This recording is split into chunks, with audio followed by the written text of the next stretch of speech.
Fala, povo do esporte! Sejam muito bem-vindos a mais um episódio do videocast podcast esportivo Caminhos do Ouro. Meu nome é Fábio Bernardo, eu sou analista de esportes e hoje eu entrevisto o casal Marta Hoffman, arquiteta, e Davi de Israel, mestre de xadrez. Sejam muito bem-vindos, meus amigos. Obrigado, Fábio, pela oportunidade. Eu que agradeço a presença de vocês. Vamos começar então pela história de vocês, pela origem de vocês. Davi, eu sempre tive dúvida se você é francês, argentino, de Israel, como diz teu sobrenome, ou brasileiro. Essa realmente é uma pergunta que todo mundo faz, né? Justamente por causa do sobrenome de Israel. Mas eu nasci na França e aos 8 anos de idade meus pais imigraram para o Brasil. Aos 14 anos de idade eu fui para Israel para justificar um pouquinho o nome. E eu morei 2 anos em Israel, na época que eu aprendi a jogar xadrez. Voltei para o Brasil, fiquei mais 2 anos, entrei na faculdade e acabei voltando para Israel. Fiquei mais 2 anos e foi lá que eu conheci a Marta.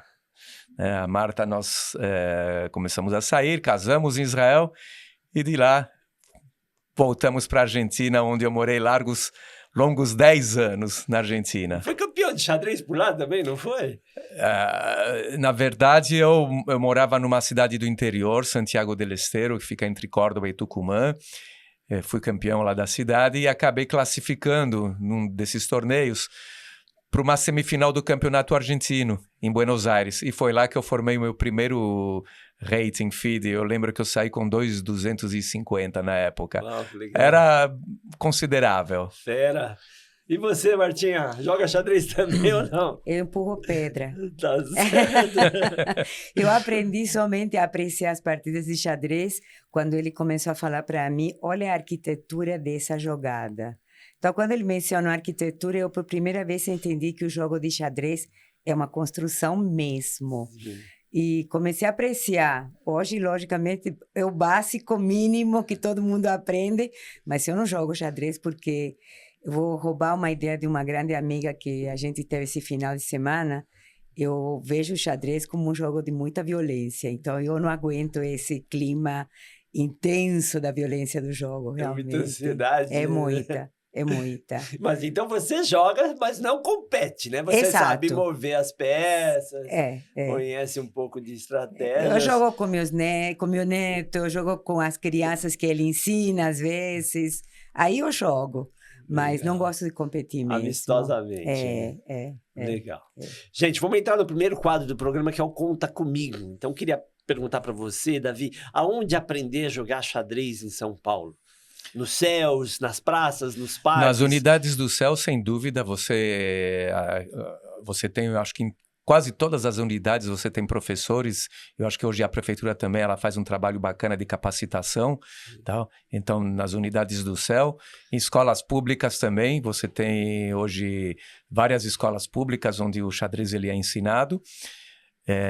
Em escolas particulares, a rede cresceu bastante, muitas escolas particulares cada vez mais oferecendo cursos de xadrez. Tem o tradicional Clube de Xadrez São Paulo, lá na Rua Araújo 154, terceiro andar.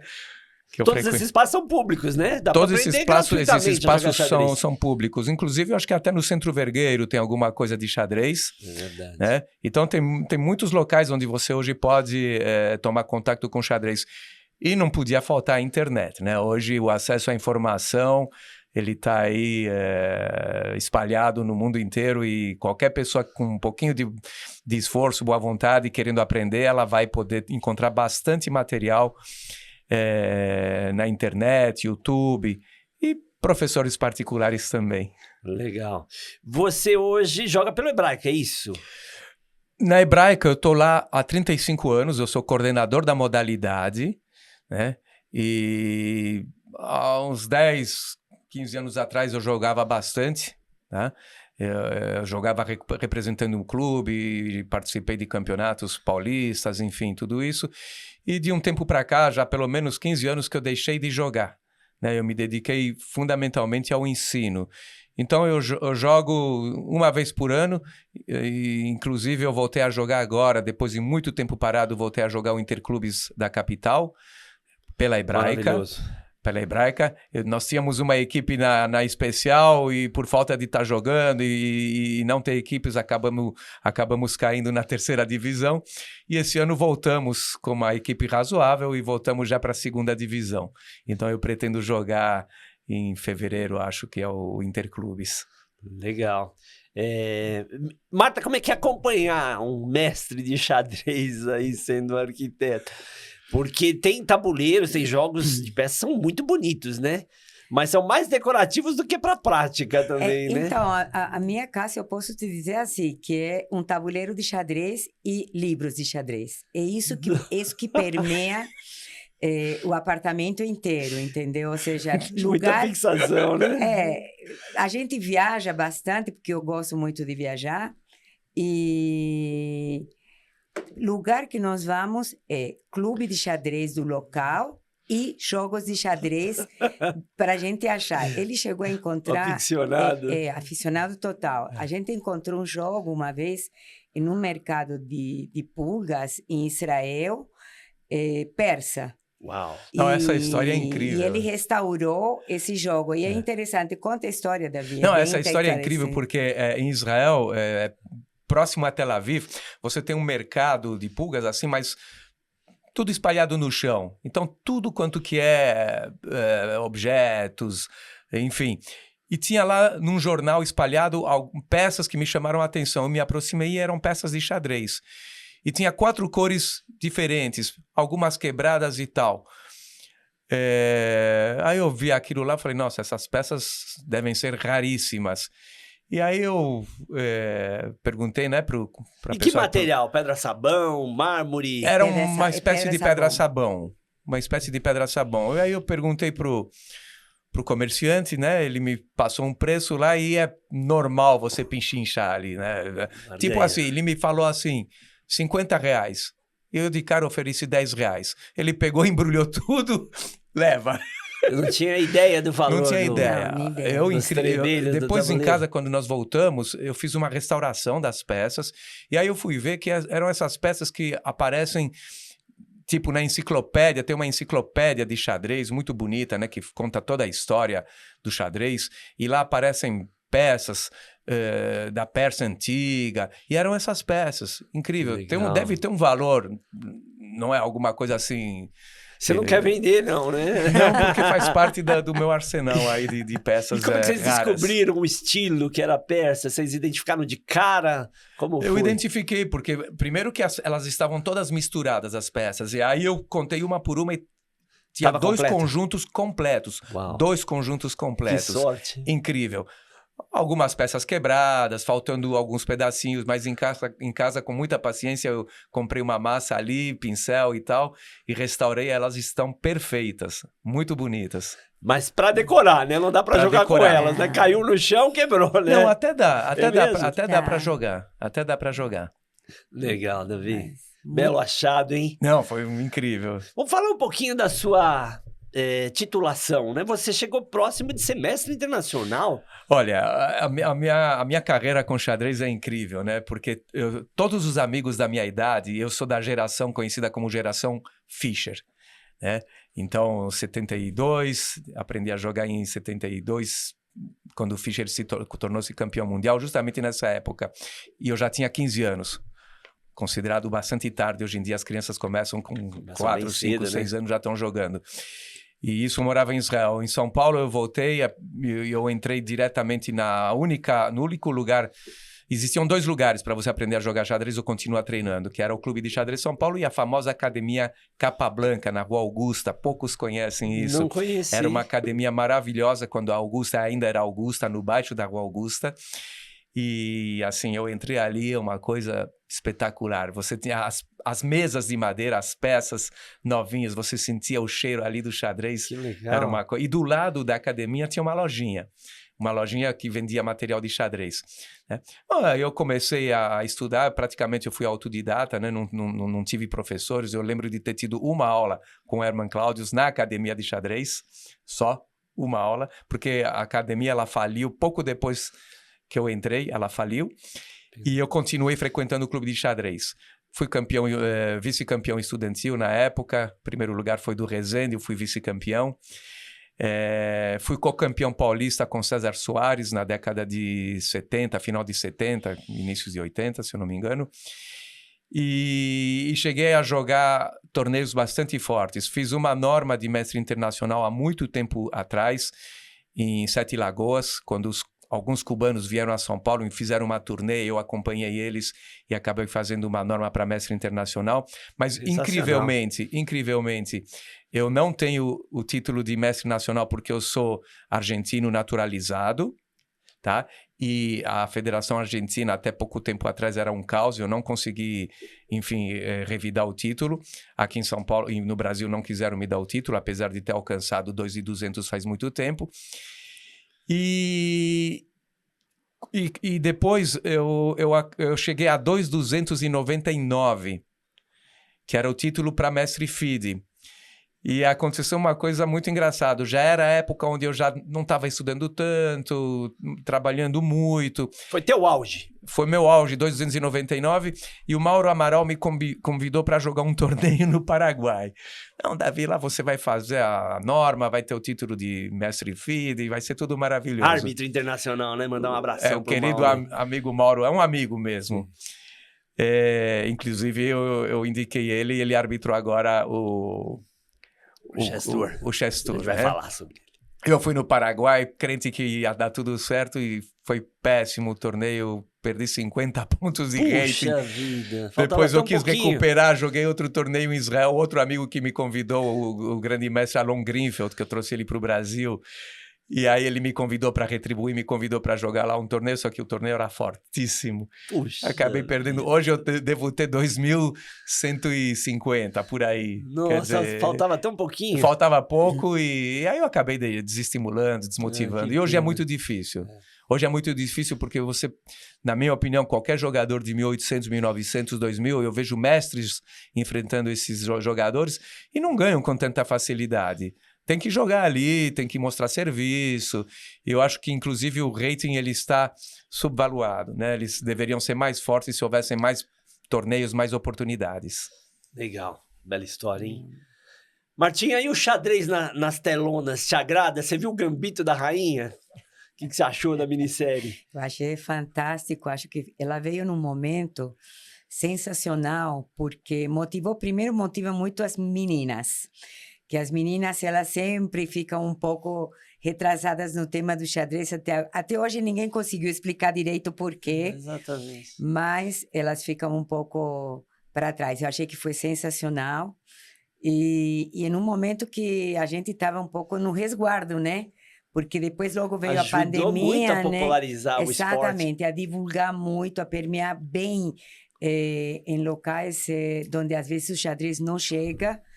E o mais legal é uma coisa que a gente aprendeu com o xadrez, que é uma modalidade muito democrática mesmo, porque ela não distingue realmente entre absolutamente classes sociais, entre cor, raça, religião, não interessa. Inclusive idioma, ela vence até a barreira do idioma, porque o xadrez ele tem seu próprio idioma, que é o jogo. Então, você pode sentar... É universal, a linguagem do xadrez, né? Você senta com qualquer pessoa em qualquer lugar e a única que tem é uma luta de intelectos, na verdade, né? E fora isso, que é uma modalidade barata. Não é qualquer joguinho de xadrez, ele está ao alcance de todo mundo. Dá para comprar em casa de R$1,99, joguinho de plástico falou mesmo, tudo. Né? Então, eu acho assim... que quanto mais a gente tem essas iniciativas de divulgar o xadrez como uma modalidade que a gente não vê constantemente na mídia, que parece que não convoca, exatamente, é muito importante, porque isso leva para uma população, às vezes, que ajuda a crescer. E o xadrez, você sabe que ele é formador mesmo, né? Desenvolve e transformador. O intelecto, né? Fortalece. Ele é transformador mesmo. Sensacional. É sensacional mesmo. Legal. E para você, Davi, gostou do Gambito da Rainha? Eu achei um filme espetacular e, até onde eu saiba, salvo engano, ele contou com o Kasparov como, digamos, Consultor. Eu digo isso porque geralmente os filmes que têm como a temática do xadrez, existem muitos erros, né? Você tem, às vezes, o tabuleiro com a casa preta à tua direita, montado errado, né? a dama e o rei trocados, enfim, o xadrez ele aparece ali, mas existem muitos erros. Esse filme, ele retrata com muita fidelidade o ambiente do xadrez. Né? Mas não era só para enxadristas, né? E não era só para enxadristas. Todo mundo adorou. Não era só para né? enxadrista, ele pega o tema justamente do xadrez feminino e tem todo um pano de fundo atrás, toda uma história, um drama, né? Então, realmente, eu achei assim que eles acertaram. E não é à toa que ele ficou em primeiro lugar na Netflix durante muito tempo. E eu lembro, Fábio, que na época do filme e tal, a quantidade de pessoas que vieram me perguntar sobre jogos de xadrez, tabuleiros de xadrez, aulas de xadrez, eu não quero exagerar, mas eu comparo esse fenômeno, né? Vocês são jovens, a Marta ela acompanhou, mas na década de 72, o match do século entre Fischer e Spassky, conhecido como o match do século, né? Ele foi uma febre. Russo, né? Foi uma febre, auge da Guerra Fria e tal. Milhares de pessoas começaram a jogar xadrez por conta desse match. E eu te digo que aqui muita gente começou a jogar xadrez por causa do Gambito da Rainha. As plataformas também da internet As bombaram, plataformas bombaram. Chess.com. Eu li justamente, Fábio, há 2 dias atrás, saiu uma matéria sobre a Chess.com. Ela cresceu 500% nos últimos anos, avaliada em bilhões. Nossa. Já não são mais milhões, bilhões. Foi um fenômeno mesmo. É um fenômeno. Né? Ajudou muito a modalidade, né? Ajudou demais a modalidade, demais. E a pandemia também, ela veio a calhar bem no momento em que todo mundo ficou isolado, em casa, né? isolado, muito tempo. Então, muita gente se virou para o xadrez, que era uma modalidade que você podia usar tranquilamente pela internet. E eu sempre dou esse exemplo quando a gente está trabalhando em algum evento para divulgar o evento, que o xadrez ele virou assim uma torcida multitudinária, só que silenciosa, que ninguém vê ela porque ela está nas redes, na verdade, né? Tanto é que se reflete nos números, por exemplo, do primeiro dia do Grand Chess Tour, teve uma população de 25 milhões de pessoas assistindo à abertura do Grand Chess Tour no mundo. Que se você pensar, a gente chega muito perto do que é uma Copa. Só que a Copa ela é barulhenta. Então vamos aproveitar o ensejo, a gente vai entrar agora no Investe em Mim. Nesse quadro a gente fala das empresas parceiras do esporte. Vamos falar um pouco da Checkmate, né? Que é a empresa que vocês são sócios, a qual vocês organizam eventos enxadrísticos grandiosos internacionais e recentemente vocês foram os responsáveis por um dos maiores eventos do ano de xadrez no país, que foi o Chess Tour Finals em São Paulo 2025. Exato. A Checkmate, na verdade, tem mais um sócio, que é o André Salama, que é um árbitro internacional de xadrez. Grande, André. E a Checkmate, ela nasceu antes de ser Checkmate, ela era GHM. E o meu sócio era o Gilberto Milos. O Henrique Salama, pai do André Salama, que foi durante muitos anos presidente da Federação Paulista de Xadrez. E o M é do meu segundo nome, Maurício, Davi Maurício. Então era GHM. E ela nasceu basicamente de uma necessidade de você estar emitindo notas fiscais. Não existia nenhuma grande ideia de fazer a empresa crescer ou se tornar uma super empresa. A gente precisava emitir notas fiscais porque a gente organizava alguns eventos em empresas, em escolas e tal, e sempre com essa questão, né, da nota fiscal. Em algum momento o Gilberto saiu, a empresa ela teve vários sócios diferentes, né? O Peliquian, o Jefferson Peliquian chegou a ser... o mestre Jefferson Peliquian chegou a ser nosso sócio também. E hoje ela está praticamente... Está o André Salama, eu, e a Marta, que me ajuda bastante nos grandes eventos. Eu sempre digo que sem a Marta esses eventos dificilmente aconteceriam. Estão de parabéns. Dificilmente aconteceriam. Então hoje o que é a Checkmate? Basicamente o foco dela é o xadrez, Já são mais de 20 anos, com cursos regulares, né, opcionais nas escolas. E são muitas escolas que a gente trabalha hoje, pelo menos entre 8 a 10 escolas. Com uma Públicas equipe... e particulares? Ou mais públicas? Particulares. Mais particulares. Particulares. É bastante difícil entrar na rede pública, Fábio, até por uma questão... e também tem os custos, né? Os professores, eles são bem remunerados e você não consegue cobrir custos, lamentavelmente, né? Mas o que a gente sim faz são torneios, muito torneios escolares. Tem um circuito bastante importante, talvez a Checkmate hoje seja a empresa que mais torneios escolares organize aqui em São Paulo. E a gente sempre convida os alunos de escolas públicas, mesmo com inscrições pagas, nós temos uma cota, né? Ou eles pagam 50%, ou muitas vezes a inscrição é gratuita para eles. Sempre tentando incluir essas crianças que têm menos oportunidades. Eu acho fundamental esse trabalho. Até como a Marta falou, né? O xadrez, ele tem um poder transformador. E se a gente quiser transformar uma sociedade, tem que partir com toda essa base. E, eventualmente, quando surge a oportunidade, nós fazemos alguns grandes eventos. Então, já fizeram vários, né? O primeiro evento importante que não existia ainda a Checkmate e nem a GHM, mas isso deu lugar ao surgimento da GHM, que foi o famoso match entre a Judith Polgar e o Gilberto Milos, que eu organizei aqui em São Paulo em 1996. Que legal. 1996, no Centro Empresarial. Sensacional. Foram 4 partidas, ela ganhou pela diferença mínima, depois ela deu uma série de simultâneas no Centro Cultural do Itaú, na Hebraica. Podemos dizer que ela foi a maior jogadora de xadrez da história? Sem dúvida alguma, sem dúvida alguma. Ela foi uma grande jogadora. Na época, e ela jogava contra os homens, né? Ela chegou a desafiar o Kasparov e chegou a ganhar do Kasparov. Nossa. Inclusive, o objetivo dela era se tornar campeã mundial absoluta. Ela não disputava contra mulheres. Uau. Tá? A irmã dela, a Susan Polgar, a mais velha, tornou-se campeã mundial feminino. Ela não quis saber, ela teria ganho sem dúvida alguma. Mas o objetivo dela era ganhar do Kasparov. A história dela é incrível, né? Por isso que, por exemplo, no Gambito da Rainha, a protagonista, ela foi inspirada pela história do Bobby Fischer, né? Exato. Por que não utilizaram a história da Judith Polgar?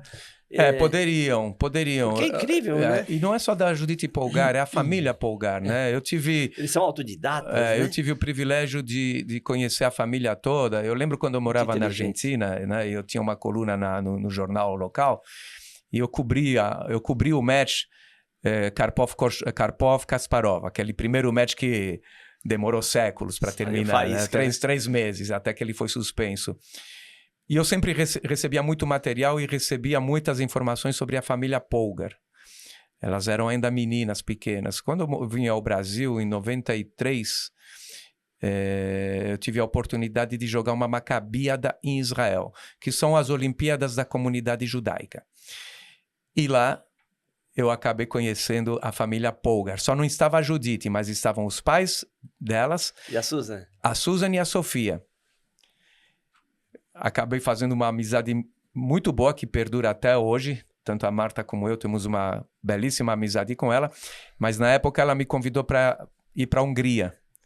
Então eu de Israel, incentivado pela Marta, porque eu falava, o que eu faço? Volto para o Brasil ou eu aceito o convite?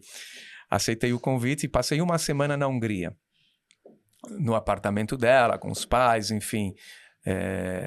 E aí ela me contou toda a história. E a história é uma história que tinha tudo para dar errado. Tinha tudo para dar errado, muito polêmico, né? Aquela história, o pai falava assim, gênios não nascem, se fazem. Da escola, né? Eles ensinaram... Gênios não nascem, se fazem. Ele diz o seguinte, que uma criança... Quando você vê que ela gosta de um determinado assunto, pode ser na música, algum esporte, qualquer coisa, então você cria um ambiente propício para ela investir naquilo 100% e ela vai se tornar um gênio naquilo lá. E ele fez essa experiência com as filhas. Tirou ela das escolas e deu certo. E deu certo. E são super inteligentes, poliglotas. Falam vários idiomas, enfim. A Susan mora em Miami, a Sofia mora em Israel e a Judith continua na Hungria. As 3 casadas, com filhos já. Não. E você fez evento com a Susan no Brasil também, né? Eu acabei, então, esse foi o primeiro evento foi com a Judith e a Sofia, que veio também ao Brasil em 96. Depois, em 2011 e 2012, nós conseguimos fazer a final do Grande Slam, que foi um convênio entre a Prefeitura de São Paulo e a Prefeitura de Bilbao. Um evento espetacular. Foi no Ibirapuera, é esse? Foi no Ibirapuera, onde nós construímos um cubo de vidro acústico, jogaram ele no meio do Parque do Ibirapuera, com 6 jogadores lá dentro, e ao redor uma série de eventos paralelos. Os melhores do mundo estavam lá, né? Anand, Anand, campeão mundial da época, Carlsen, Nakamura, Ivanchuk, Caruana, Aronian, Valerro Pons. Aronian era o número 2 na época. O Aronian era número 2 do mundo. 2 ou 3, ele era top. Top. Não, foi um super evento, um mega evento. Fora todas as atividades paralelas, que eu sempre acho legal, assim, o valor do evento internacional, ele mostrar para todas as criançadas qual que é o gol, entendeu? Você traz a criança para perto do ídolo, e você mostra que ele tem como chegar até lá e trazer o ídolo do lado dele. Na realidade, é você criar, sei lá, quando eu faço... Exato, você cria, na verdade, um reflexo. Isso que é importante no evento internacional. O evento internacional em si é uma joia que brilha, etc.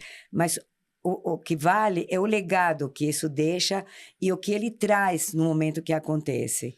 E intercâmbio, né? Esse é o trabalho que a Checkmate sempre faz, exato.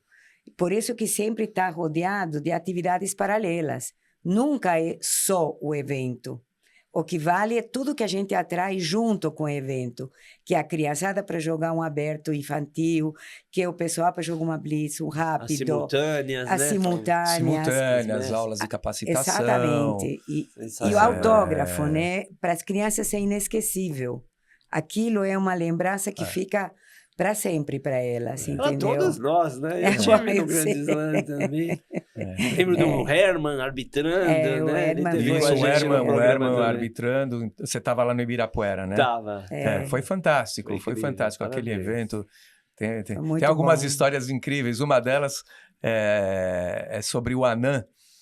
Ele foi perguntado, né? Porque eles saíam do cubo e iam dar entrevista, né? Então subia lá no palco. Na primeira edição estava o Leoncho Garcia, que é esse jornalista espanhol, né, renomado, espetacular. E na segunda edição estava a Susan Polgar, justamente. E uma das perguntas foi: Anand, como é que é a acústica lá dentro? Você consegue realmente jogar bem, se concentrar, não tem problema nenhum com barulho? Ele falou: olha, eu estava jogando minha partida encostado ao vidro e eu vi que tinha um montão de crianças e pessoas fazendo alguns comentários. Enfim, eu te digo, se eu tivesse conseguido escutar bem um dos comentários da minha partida, eu teria feito aquele lance e talvez eu tivesse ganho a partida.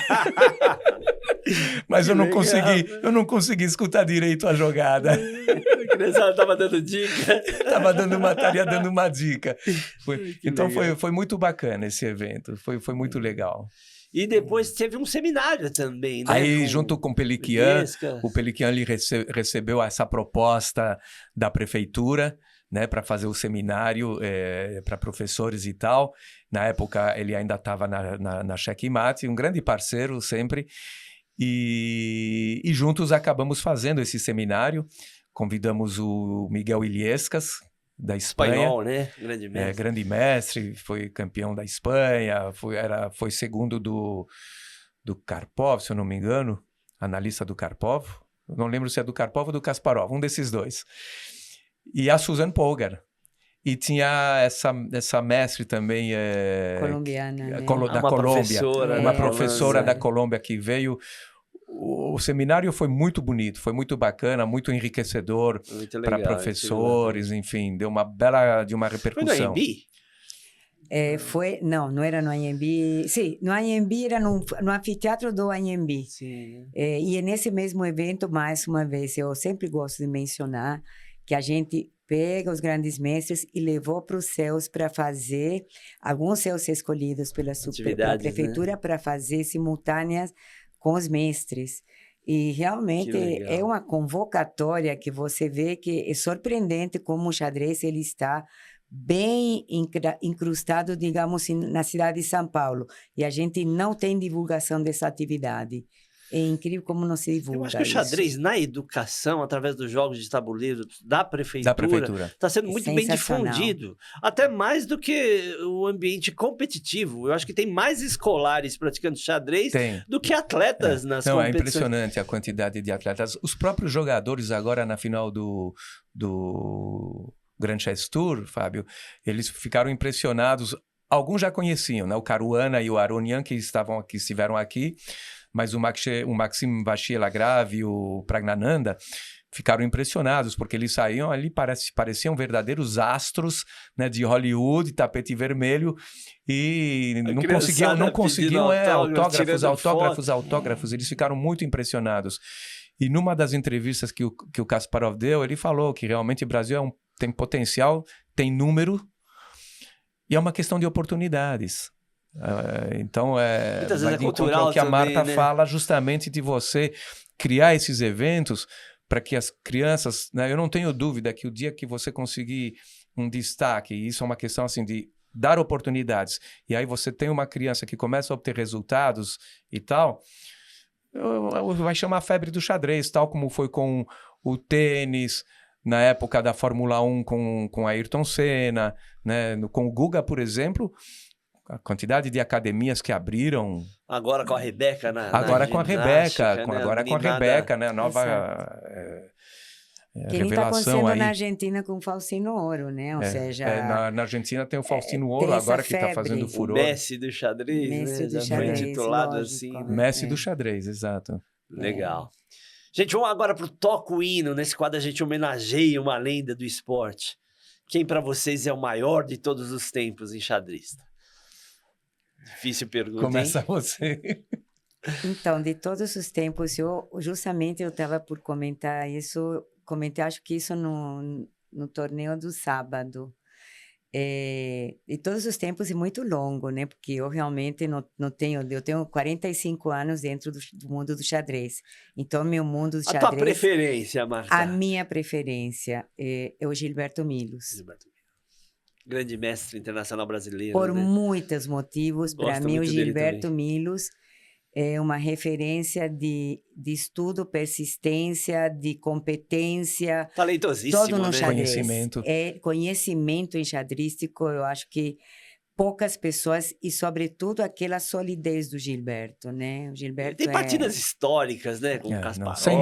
Sem dúvida, ele né? Apesar de hoje você ter toda uma renovação e tal, mas em matérias de conhecimento, de conceitos, ele é o mais completo. Nasceu para isso, né? Totalmente. Joga muito xadrez. Totalmente. Né? Você concorda então, Davi? É o teu ídolo também? Eu concordo que o Gilberto Millos é uma referência, mas o meu ídolo no xadrez é um ex-campeão mundial que eu tive o prazer, inclusive, de conhecê-lo, que é o Mikhail Tal. Nossa Senhora. Porque... Russo, né? Russo, de Riga, né? O mago de Riga. E eu tive a oportunidade de conhecê-lo pessoalmente na Argentina, num torneio que eu atuei como árbitro auxiliar. E foi uma experiência incrível. Me deparei com uma personalidade... Ele era temido no meio, né? Hã? Ele era temido no meio, talentosíssimo também, né? Muito tático, né? Hoje em dia, né, se você colocar as partidas dele no computador, não sei qual é a quantidade, 60%, 70% o computador vai refutar. Mas na época não tinha computador, não existiam computadores. E ele colocava dificuldades, o tamanho da dificuldade que ele colocava com os sacrifícios que ele efetuava, era uma coisa incrível, uma tensão o tempo todo. E eu vi ele analisando as partidas daquele torneio que ele jogou, e estava o Polugaevski, o Quinteiros, o Rubinstein, enfim, grandes mestres, o Granda, o Júlio Granda. Foi um torneio espetacular, fechado. Assim, algumas coisas que me impressionaram. Primeiro, de manhã cedo, quando ele chegava, tinha um atendente ali que servia café e tal. Então, ele já, de cara, ele pedia para comprar 3 maços de cigarros de marca argentina. E ele, o tempo todo, com um cigarro na mão. Na época, ainda era permitido, né? Não permitido. era proibido. Primeira coisa. Segunda coisa, ele sempre era o primeiro a terminar as partidas, antes que todos. Né? Ele era muito rápido. Jogava rápido. E a terceira coisa, ele não ia para casa, ele não ia para o hotel, ele permanecia até a última partida, ele ficava dando voltas no salão de jogos e na sala de análises. E aí, para mim, foi um deleite, né? Realmente, poder ver ele analisando. As análises dele, Fábio, eram mais bonitas do que a própria partida. Né? As variantes que não tinham sido jogadas eram espetaculares. Então, o Mikhail Tal, para mim, tem muitos, né? Você poderia falar muitos. Kasparov, Fischer e tal. Mas o Tal, para mim... Eu entendi que você estava falando dos brasileiros, mas se eu tiver que escolher uma internacional, eu diria que meu é o Anand. O Anand? O Anand, para mim, ele é... como pessoa também, como ser humano. Ele é um ser humano excepcional. Excepcional. Ele é genial também, né? Ele é genial. E o trabalho que ele fez, digamos, a partir de ter conquistado o título, digamos, no seu país, é extraordinário. Eu acho que é para isso que uma pessoa chega no patamar que ele chegou.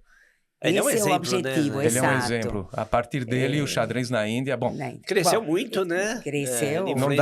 Não dá para negar. Você tem o atual campeão mundial, aí você tem as Olimpíadas, tanto no absoluto como no feminino, no masculino como no feminino. A Índia fez dobradinha.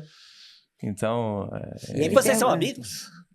Nós fizemos uma amizade com ele porque foram 2 oportunidades que ele esteve aqui, em 2011 e 2012. 4 vezes estivemos juntos. Estivemos aqui em São Paulo, porque esse torneio, Fábio, ele era do ida e volta. Então, uma metade se jogava aqui em São Paulo e a outra metade em Bilbao. E nas 2 oportunidades, nós fomos para Bilbao. Que legal. Aqui éramos os organizadores e lá éramos convidados. Então, nós tivemos um relacionamento bastante bom com vários jogadores. E com a Anand, né, eu acho que a Marta vai lembrar. Conta você no último dia da viagem do Anand, aqui no hotel. A gente ficou um tempo no hotel esperando. Eles foram, a Susan e ele, foram os últimos a ir embora, digamos, quando se encerrou o evento. Era um domingo à tarde, eu lembro, estávamos sentados no hotel, os 4, tomando café e batendo papo e tal. Aí ele começou a contar as histórias, que eu diria assim, as fofocas do xadrez. Foi legal porque ele mesmo falou assim, vamos agora para a parte de fofocas. Ele falou, ele parece ser tão formal, tá sempre... Não, mas uma coisa incrível, super simpático, contando histórias daqui e dali, coisas que... Incrível. E dá para contar alguma das histórias que ele contou? Eu não vou lembrar. Eu não lembro mesmo. Eu não lembro, mas ele contou várias na época sobre jogadores e tal. Alguma do Kasparov ou não? Não. O Kasparov não precisa nem que fofoque, né? Todo mundo já sabe essa história do Kasparov. Vamos para a parte de fofocas. Eu que não conheço ele, achava que ele era muito mais formal. Não. Calado, introvertido. Muito simpático. É maravilhoso. Muito simpático. Eu tive assim, a oportunidade de conhecer eles, digamos, de outra óptica, porque nós levávamos eles todos os dias com uma Kombi para o Parque Ibirapuera, né? Então, eu era responsável de vamos, que a gente tem que começar a chegar no horário. Tínhamos 2 Kombis, na verdade, né? Então, ia e voltava para o Parque Ibirapuera. Então, nesse trajeto que a gente fazia de ida e volta, é que acontecia, porque todo mundo deve achar que o jogador de xadrez deve vir todo concentrado. O único que eu acho que concentrava mesmo é o Carsten. Ele é fechadão, né? Ele nem queria ir na Kombi. Nossa. Ele não ia na van. Ele não ia na van, que era do Hotel Meliá do Itaim até o Ibirapuera. A gente ficava esperando e ele não descia aí o manager dele, né? Ele falava, olha, podem ir porque primeiro que ele não gosta de esperar antes de jogar, de ficar esperando. Ele gosta de acordar, tomar o café da manhã e sair para o jogo. E chegar no momento do jogo, né? Muito tenso. Mas na Kombi era assim, era uma festa, porque falava um monte de bobagem lá dentro, né? E a Susan também é bem carismática, né? Ela é super interessante, ela é uma mulher incrível, porque ela tem uma história bem sofrida, na verdade, ninguém entende. Tudo bem, todo mundo vê a glória dela se tornado o que ela se tornou, na verdade, campeã feminina, etc, etc. Mas ela trilhou, na verdade, o caminho das irmãs, porque ela teve que abrir em um país comunista, hipermachista, abrir o caminho para entrar jogar. Eu vou deixar o Davi falar nisso, porque eu acho que ele é especialista nisso, mas eu tive muitas conversas com ela, assim, pessoais, né? E você percebe nela toda essa carga que ela traz da história dela. Então, não são só flores. Né? Não deve ter sido fácil, não, né? Não foi fácil. E eu acho ela uma mulher de verdade extraordinária. E pra jiu-jitsu também, né? Inclusive, ela teve uma partida com o Kasparov, que me parece que ele toca uma peça e joga outra. Exatamente. E ela foi muito gentil, ela não... Gentil, eu acho que ela não se atreveu porque era o Kasparov, mas depois no vídeo mostra claramente ele tocando no cavalo, soltando a peça. Que é ilegal, né? Ele tocou no cavalo, ele tem que jogar com o cavalo. O problema é ele ter soltado a peça numa determinada casa e ele rapidamente recuperou o cavalo e foi para outra casa, né? A jogada que ele fez, eu acho que perdia, inclusive. Legal. Então, Vamos agora pro aposta de ouro. Vamos falar das Olimpíadas de xadrez, né? Quem que ganha o ouro nas próximas Olimpíadas aí para vocês? É China, é Índia? A Rússia ainda tá no páreo? Qual o palpite de vocês? Olha, na minha opinião, eu acho que a Índia ela continua sendo favorita, né? Porque o xadrez lá ele está crescendo muito. Você tem o atual campeão da Índia e você tem grandes mestres fortíssimos ali o tempo todo. O próprio Pragnananda, né? Que não foi muito bem nesse grande Chess Tour, mas ele estava sozinho também, foi difícil para ele, mas eu acho que a Índia ainda continua sendo favorita. Meu palpite seria para a Índia novamente. Legal. E você torce para quem, Marta? Não, eu também acho que é a Índia, e eu acho que isso demonstra a solidez do trabalho que a Índia vem fazendo. Então, porque o trabalho não é pipocado, o trabalho tem que ser uma linha, digamos, constante. E eu acho que isso tem muito a ver com a Fundação Anand, com a cara dele no mundo como embaixador, inclusive do xadrez. Ele é um embaixador hoje. Popularizou muito o esporte lá, né? Exatamente. Demais. E isso é o que dá solidez à Índia, ou seja, a continuidade é fundamental. Fundamental. Então, eu aposto na Índia também. Mas mencionando também uma coisa que o Davi sempre fala, né? A posição do Brasil na última Olimpíada. É isso que eu ia perguntar para vocês. E o Brasil? Vem crescendo muito. O Brasil vem crescendo muito, né? Das últimas Olimpíadas, acho que a última foi a melhor colocação do Brasil nos últimos anos. E ele conta com uma equipe muito respeitável hoje, né? Então, quem são os jogadores hoje, Davi? Olha, se eu não me engano, acho que o Fier jogou, o Krikor... O Supi jogou também? O Supi... Então, Fier, Krikor, Supi, não sei se o Evandro Barbosa... o Quintiliano, né? Que também é outro talento, né? Jovem também, né? Jovem, talentosíssimo, muito dedicado, estudioso. Então, tem uma equipe... Vamos torcer, né? Vamos torcer para o Brasil. Se o Brasil ele conseguir galgar mais algumas posições, né? E isso acaba refletindo depois aqui, né, no xadrez brasileiro, né? Mais jovens estudando, praticando, mais torneios sendo realizados. Legal. Gente, o nosso tempo está encurtando, a gente vai para o último quadro do programa, que é um momento histórico. O que mais marcou vocês dentro do enxadrismo nacional, internacional, ou na organização de eventos, ou mesmo competindo? O que mais emociona vocês quando vocês lembram? Eu tenho muita dificuldade de escolher um momento, mas olhando para trás, assim, quando eu vejo todos os eventos que nós fizemos, talvez porque foi o mais difícil de fazer, para mim um momento mais marcante foi quando eu vi a abertura da final do Grand Chess Tour.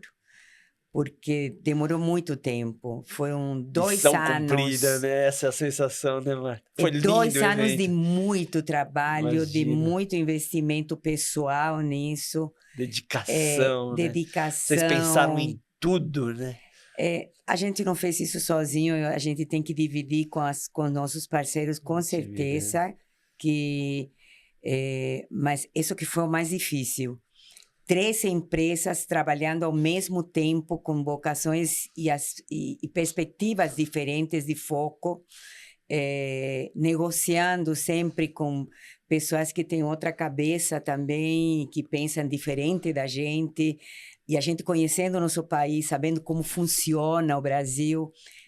Então, realmente, para mim, marcante foi ver o começo do Grande Gestor. Depois foi assim uma sensação de alívio, mas foi talvez o mais difícil de todos e o que mais me satisfez fazer, na verdade. Legal, parabéns, Muito. Marta, foi espetacular mesmo. Para você, Davi? Antes de responder, primeiro, assim, como a Marta, eu também tenho dificuldade, né? Mas eu só queria lembrar que essa semana o xadrez ele está de luto, né? É um momento marcante, né? Nós perdemos aí no dia 20 o grande mestre Daniel Naroditsky, né? Então, realmente foi uma tristeza enorme. Ele é grande mestre ou mestre? Grande mestre internacional, talento, jovem, né? professor, educador, jovem, 29 anos. Nossa, foi uma perda enorme, né?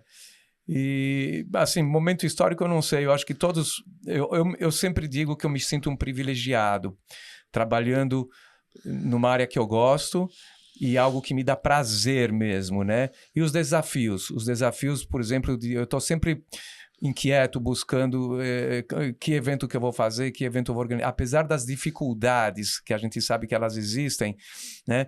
Mas no final acaba dando tudo certo.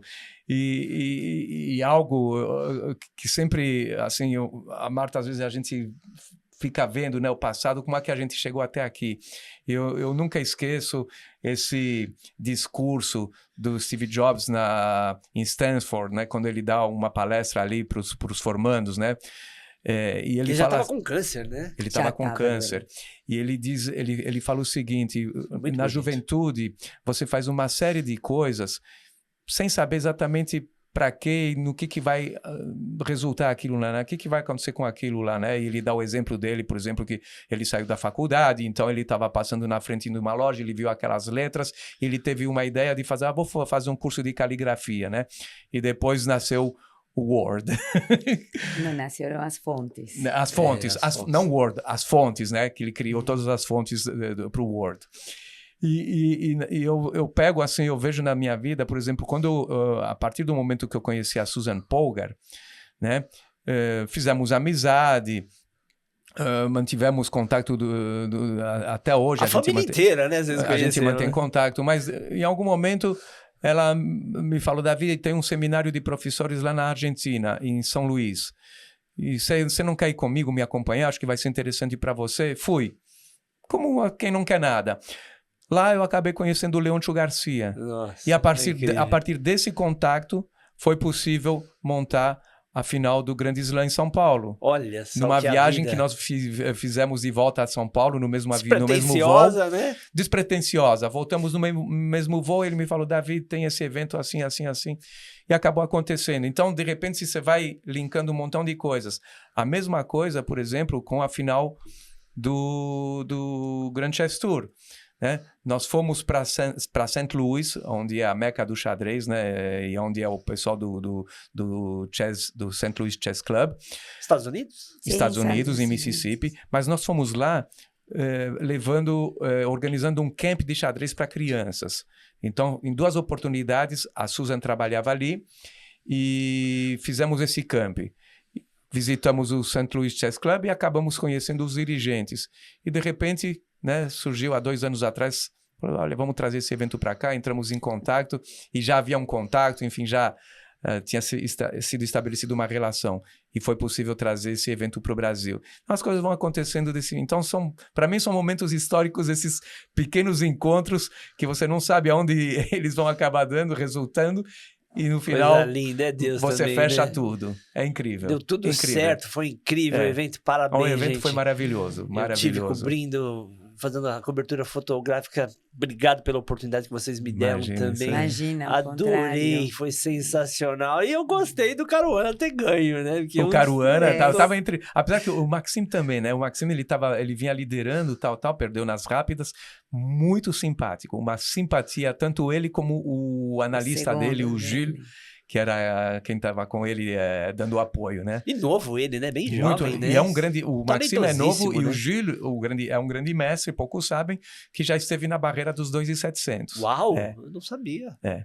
Sensacional. Hoje está um Todo pouco mundo, menos. na verdade.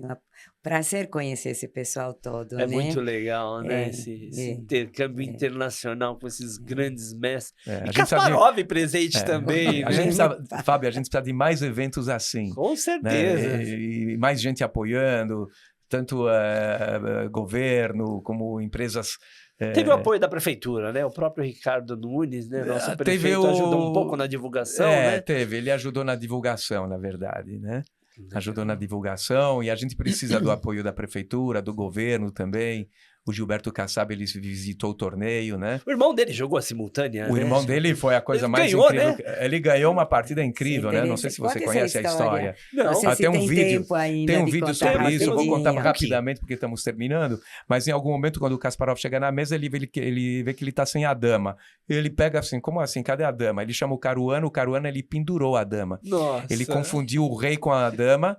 Então ele tomou a dama do outro, ele tomou uma peça dando cheque, e só que a dama podia capturar a dama. Não era o rei, não era cheque. Nossa, ele achou era que... a dama capturar a dama. O rei E aí era foi dama. incrível, porque eles ganharam a partida e o Kasparov começou a reproduzir todas as jogadas, chamou Aronian, tem um vídeo hilário que foi feito sobre isso.